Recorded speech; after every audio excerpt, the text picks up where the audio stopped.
Assalamualaikum warahmatullahi wabarakatuh. Alhamdulillahi hamdan katsiran thayyiban mubarakan fi kama yuhibbu rabbuna wa yardah. Wassalatu wassalamu ala nabiyyina Muhammadin wa ala alihi wa sahbihi ajma'in. Ma'asyiral muslimin, sidang Jumat yang semoga Allah muliakan. Tidak ada kata yang pantas untuk kita ucapkan kecuali kata syukur kita kepada Allah Tabaraka wa Ta'ala atas segala nikmat yang Allah limpahkan dan Allah berikan kepada kita. Nikmat yang tidak bisa kita hitung, tidak bisa kita kalkulasikan. Allah berfirman, wa in ta'uddu ni'matallahi la tuhsuha. Dan jika kalian ingin menghitung-hitung nikmat yang Allah berikan kepada kalian, kalian tidak akan mampu bisa menghitungnya. Siapa di antara kita bisa menghitung detakan jantungnya sendiri dan bagaimana lancarnya aliran darahnya sendiri? Dan apabila itu ditutup oleh Allah, dipermasalahkan oleh Allah, maka kita tidak akan bisa hidup dengan baik. Dan nikmat terbesar adalah nikmat iman dan nikmat Islam. Nikmat yang dengannya Allah berikan kebahagiaan di dunia maupun di akhirat. Man amila salihan min dzakarin aw untha wa huwa mu'min falanuhyiyannahu hayatan thayyibah. Dan barang siapa yang beramal soleh baik laki-laki maupun wanita dalam kondisi beriman, maka kami akan berikan kehidupan yang bahagia untuknya. Maka bersyukurlah kepada Allah Subhanahu wa taala. Puji dan puja Allah Subhanahu wa taala atas segala nikmat yang Allah berikan kepada kita, khususnya pada siang hari ini. Kita diberikan hidayah dan taufik untuk bisa melangkahkan kaki ke salah satu rumah-rumah Allah dalam rangka menyambut seruan Allah mengerjakan salat Jumat berjamaah. Ini bukan karena langkah kaki kita semata, ini bukan karena kebugaran fisik kita semata. Ada banyak orang yang mampu melangkah lebih cepat dari kita dan memiliki tubuh lebih bugar dari kita, tapi ia tidak bisa berada di salah satu rumah-rumah Allah pada detik ini. Karena inti dari ini semua adalah hidayah, inti dari ini semua adalah taufik. Oleh karena itu marilah bersyukur kepada Allah Subhanahu wa taala. Sebagaimana salawat beriring salam semoga tercurah kepada Rasulullah alaihi salatu wassalam beserta para keluarga, para sahabat dan orang-orang yang istiqomah berjalan di bawah naungan sunnah beliau sampai hari kiamat kelak. Berikutnya kembali kita mengingatkan diri sendiri dan kita semua untuk senantiasa bertakwa kepada Allah. Bertakwa dalam arti menjalankan perintah-perintah Allah dengan keikhlasan dan sesuai dengan tuntunan Rasulullah SAW. Bertakwa dalam arti menjauhi larangan-larangan Allah karena mencari wajah Allah dan takut akan azab Allah Subhanahu wa taala, dan berdasarkan ilmu dan sunnah Nabi kita SAW. Ya ayyuhalladzina amanu taqullaha haqqa tuqatih wa la tamutunna illa wa antum muslimun. Allah berfirman yang artinya, wahai orang-orang beriman, bertakwalah kepada Allah dengan sebenar-benar takwa, dan janganlah kalian wafat kecuali dalam kondisi beriman. Allah juga berfirman, ya ayyuhalladzina amanu taqullaha wa qulu qawlan sadida yuslih lakum a'malakum wa yaghfir lakum dzunubakum wa may yuti'illah wa rasulahu faqad faza fawzan 'azima. Wahai orang-orang beriman, bertakwalah kepada Allah dan berbicaralah yang benar dan jujur. Yuslih lakum a'malakum, Allah akan perbaiki amalan-amalan kalian dan Allah akan ampuni dosa-dosa kalian. Dan barang siapa yang taat kepada Allah, taat kepada Rasulullah sallallahu alaihi wasallam, maka ia telah memperoleh kemenangan yang besar. Ma'asyiral muslimin, sidang Jumat yang semoga Allah muliakan. Salah satu hadis yang layak untuk kita renungkan dan tadabburi di hari-hari seperti ini, di saat hidup itu tidak mudah dan banyak orang memiliki kendala ekonomi dan hari-hari adalah perjuangan untuk mendapatkan nafkah yang halal dan diberkahi oleh Allah Subhanahu wa taala, adalah sebuah hadits qudsi yang disampaikan oleh Imam At-Tirmidzi, Ibnu Majah, Ahmad rahimahumullahu ta'ala dan lainnya. Ketika Allah subhanahu wa ta'ala memanggil kita, Ibnu Adam, wahai anak Adam, tafarraq li ibadati amla sadraka gina. Allah subhanahu wa ta'ala memanggil kita, wahai anak Adam, fokuslah beribadah kepada diriku, niscaya aku akan penuhi dadamu dengan kekayaan. Fokuslah beribadah kepada diriku, niscaya aku akan penuhi dadamu dengan kekayaan. Wa asudda faqrak, dan aku akan tutup kefakiran dan kemiskinanmu. Hadirin Allah muliakan, sebuah seruan yang harus kita dengar, harus kita tadabburi. Dan inilah kunci rizki dari yang maha pemberi rizki. Ini bukan teori-teori kosong, ini bukan lip service atau motivasi-motivasi yang seringkali ilusi. Yang menyampaikan ini adalah Ar-Razzaq yang maha memberikan rizki. Allah subhanahu wa ta'ala berfirman, tafarraq li ibadati, fokuslah beribadah kepada diriku. Apa yang dimaksud fokuslah beribadah kepada diriku? Hadirin Allah muliakan, dijelaskan para ulama, maksudnya adalah prioritaskan Allah tabaraka wa ta'ala, prioritaskan hak-hak Allah tabaraka wa ta'ala, prioritaskan tugas utama kita, wa ma khalaqtul jinna wal insa illa liya'budun, tidaklah aku ciptakan jin dan manusia kecuali untuk beribadah kepada diriku. Tugas yang Allah firmankan dalam surat Az-Zariyat ayat 56. Prioritaskan tugas kita dalam beribadah kepada Allah di atas urusan-urusan duniawi kita. Jalankan perintah Allah, jauhi larangan-larangan Allah subhanahu wa ta'ala, dan jangan sampai urusan duniawi kita membuat kita lupa dari Allah, membuat kita lupa untuk mengerjakan sholat, untuk berzikir pagi petang, untuk berpuasa ketika masuk Ramadan, untuk menunaikan hak-hak Allah tabaraka wa ta'ala, untuk menjalankan perintah Allah dan menjauhi larangan-larangan Allah. Kenapa? Karena sibuk dengan urusan-urusan duniawi kita. Jangan sampai itu terjadi. Jangan sampai itu terjadi. Maksud hadis ini bukan memerintahkan kita hanya berdiam diri di masjid 7x24 jam, hanya sholat dan puasa dan baca Al-Quran dari pagi sampai pagi lagi, dan tidak mencari nafkah, tidak bekerja, tidak memenuhi hak istri, hak anak, atau hak diri sendiri. Bukan itu maksudnya. Tapi maksudnya dijelaskan oleh para ulama, prioritaskan hak Allah. Jangan sampai urusan duniawi kita membuat kita lalai dari Allah, lalai dari beribadah kepada Allah subhanahu wa ta'ala, lalai dalam mengingat Allah subhanahu wa ta'ala, sehingga kita tidak sholat hanya gara-gara rapat atau urusan duniawi kita, sehingga kita tidak berzikir kepada Allah, atau kita tidak sholat Jumat pada siang hari ini karena ada urusan dunia. Jangan sampai itu terjadi. Dan di antara ibadah dan mendekatkan diri kepada Allah subhanahu wa ta'ala, jangan sampai mengambil hak orang, karena mengambil hak orang dosa yang ditetapkan oleh Allah subhanahu wa ta'ala. Jangan sampai zolimi orang, jangan sampai makan uang orang hanya gara-gara ingin mencari nafkah. Tafarraq li ibadati, fokus beribadah kepada Allah, tunaikan hak Allah dan tunaikan hak yang Allah perintahkan kepada kita untuk menunaikannya. Apa yang akan terjadi? Amla sadraka gina, Allah jamin aku akan penuhi dadamu, hatimu dengan kekayaan. Allah akan cukupkan, dan kecukupan yang terpenting adalah kecukupan jiwa dan hati.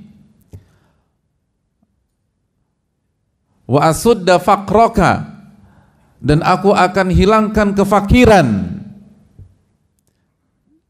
dihilangkan kefakiran, bisa bermakna Allah jadikan seseorang itu menjadi kaya atau dia tidak kaya. Bahkan seumur hidupnya dia tidak pernah kaya. Tapi kata para ulama, kefakiran tidak akan memudaratkan dirinya. Kefakiran tidak akan menghancurkan dirinya.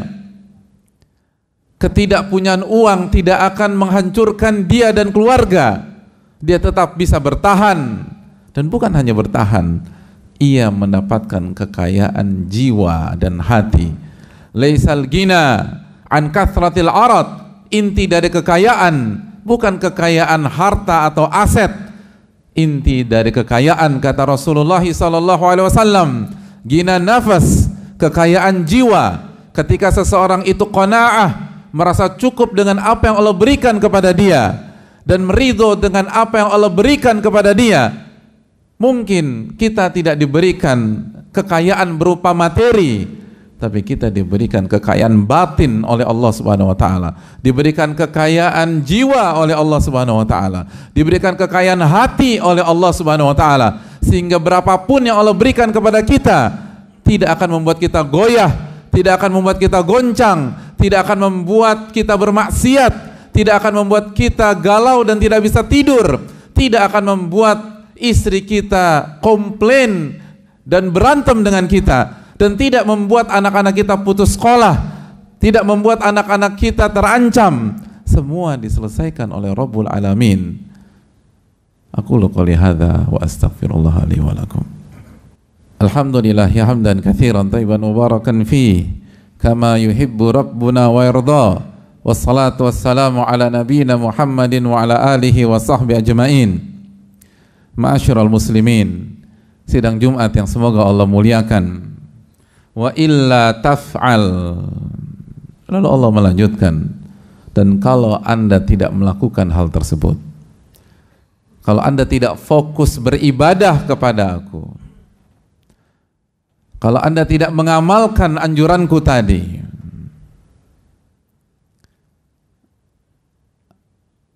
Anda bersikeras dengan pola yang selama ini sudah dijalankan, Anda sombong sehingga tidak mau menerima kebenaran, tidak mau mendengarkan apa yang Allah firmankan dalam hadits qudsi ini,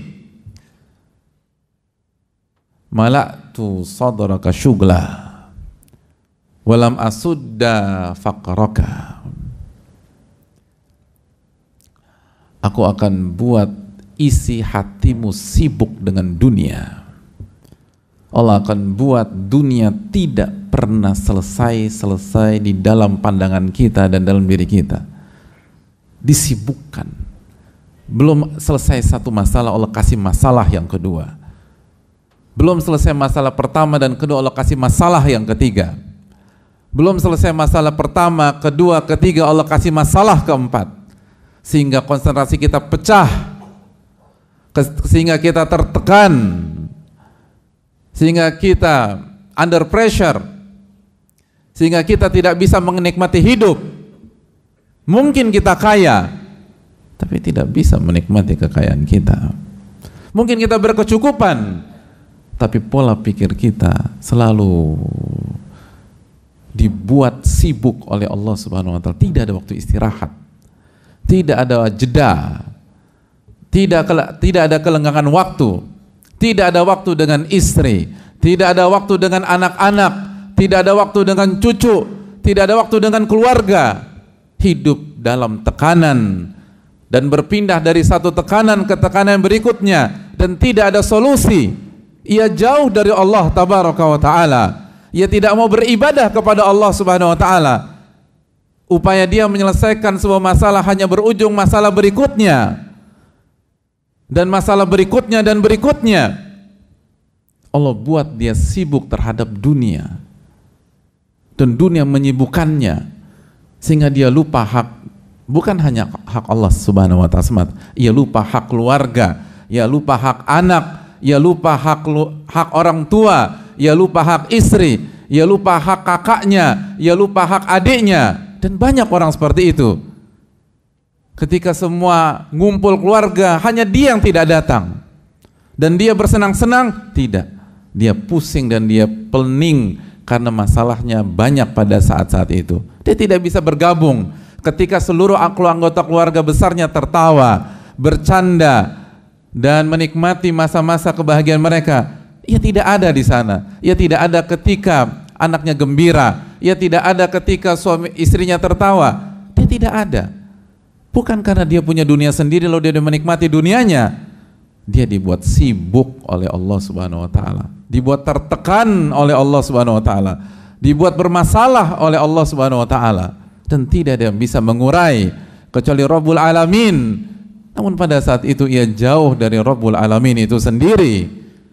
Dan Allah mengatakan walam asudda faqraka, dan kefakirannya tidak akan aku cabut dan tidak akan aku tutup.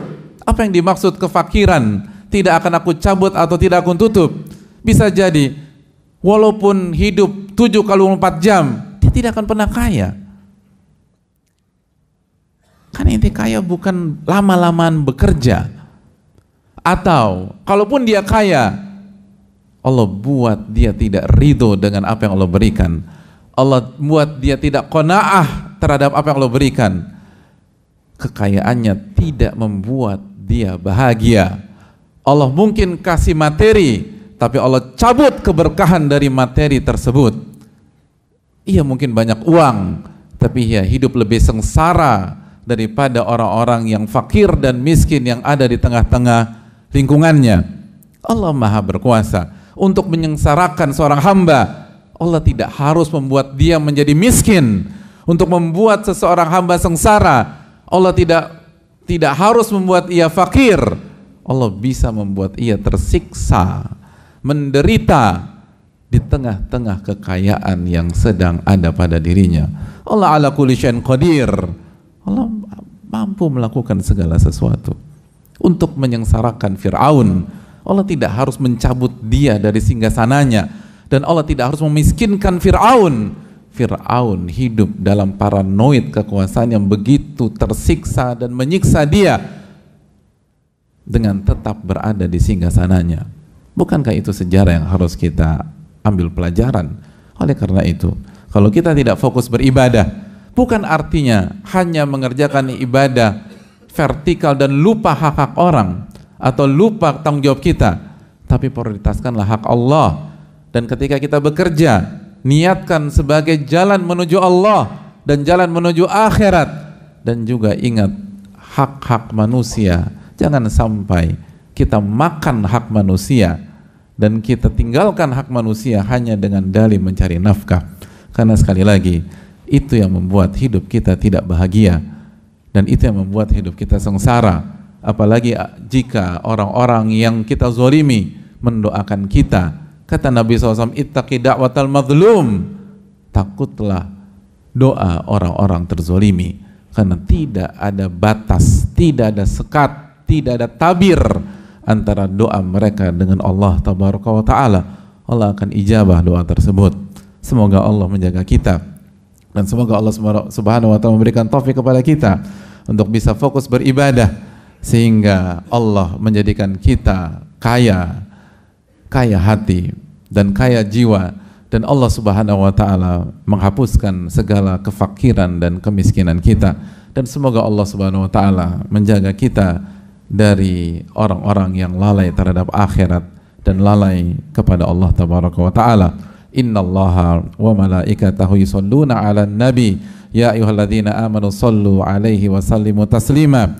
Allahumma shalli 'ala Muhammad wa 'ala ali Muhammad kama shallaita 'ala Ibrahim wa 'ala ali Ibrahim innaka Hamidum Majid. Allahumma barik 'ala Muhammad wa 'ala ali Muhammad kama barakta 'ala Ibrahim wa 'ala ali Ibrahim innaka Hamidum Majid.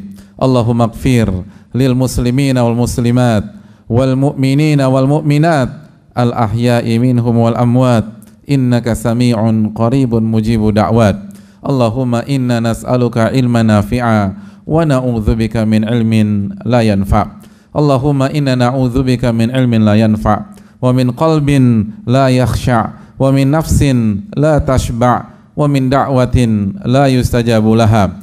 Allahumma inna nas'aluka al-huda wat-tuqa wal afafa wal ghina. Allahumma aslih lana umurana kullaha وأصلح ولاة أمورنا اللهم انصرنا والمسلمين المظلومين في فلسطين وفي كل مكان يا رب العالمين ربنا آتنا في الدنيا حسنة وفي الآخرة حسنة وقنا عذاب النار وصلى الله وسلم على نبينا محمد وعلى آله وصحبه أجمعين.